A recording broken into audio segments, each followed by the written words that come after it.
He also has a number of, he has a website if you want to go to it called soldouttv.com. And you can see more of the clips and more about Roman's ministry. He also traveled with the FCA, spoke with them, worked with them for about 3 years. The only way he makes a living is by raising funds. At the end of this morning, at the end of our time, we're going to take up a love offering. And Roman's here this weekend, and he came in and he said, I'll just go for a love offering. And so he's trusting for God to provide, and he always does for that. He has a real heart for small groups, accountability groups, anything that help men and young people get serious about Christ. And so, Roman, why don't you come on up? Let's welcome Roman this morning for being with us.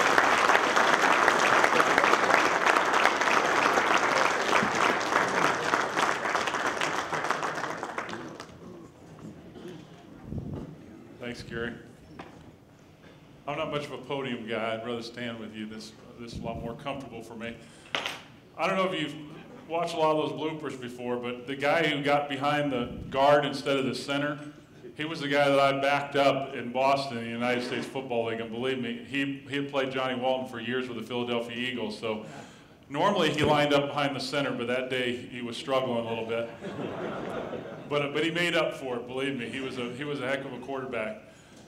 When you take a look at some of those hits, I tell you what, I've been on the receiving end of some of those, and my dad, for 16 years with the Rams and the Eagles, was on the receiving of many of those. And of course, today the quarterbacks complain about getting hit too much, but the only rule they had back then with quarterbacks that my dad was playing is that basically as long as you hit him within the 2 hours of the game, regardless of where he was, it was fine.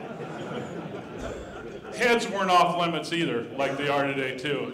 I remember many times where linebackers and defensive linemen, rather than tackle with their shoulder or head here, they just took their arm like this and went for the top of the head or went for the head from the back side. So my dad, suffice it to say, needs a lot of work on his neck and his shoulders. I think he needs a new shoulder and a new neck. So that's what took me out of football, was a neck injury as well. So NFL is a destruction sport. It's a contagious deal where defenses want to take you out. That's what they do. And I'm going to ask you a question this morning, and I can't believe that somebody asked this the other day.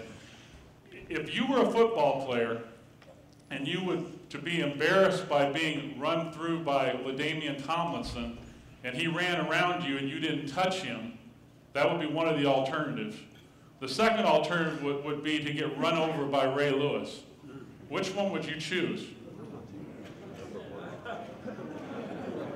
Did somebody say Ray Lewis out there? Oh, come on. Somebody actually yesterday said Ray Lewis, and I said, that guy's been hit in the head way too many times. LaDainian Thomas, I'd much rather not touch him because there's been a lot of guys that haven't accomplished that one, but getting hit by Ray Lewis is not a dream of mine. Well, I tell you what, he was there last night at the gospel celebration we were at, and he's just as big as intimidating without a uniform on. He is a specimen, and I tell you what, he will knock your head off. Well, we're really excited to be here. We've had an opportunity over the last week to spend a great deal of time with both of these teams, with the Cardinals and the Pittsburgh Steelers. And most press that are down here, the 4,000 or so press, they're still talking about what they're going to do on 3rd and 10 and what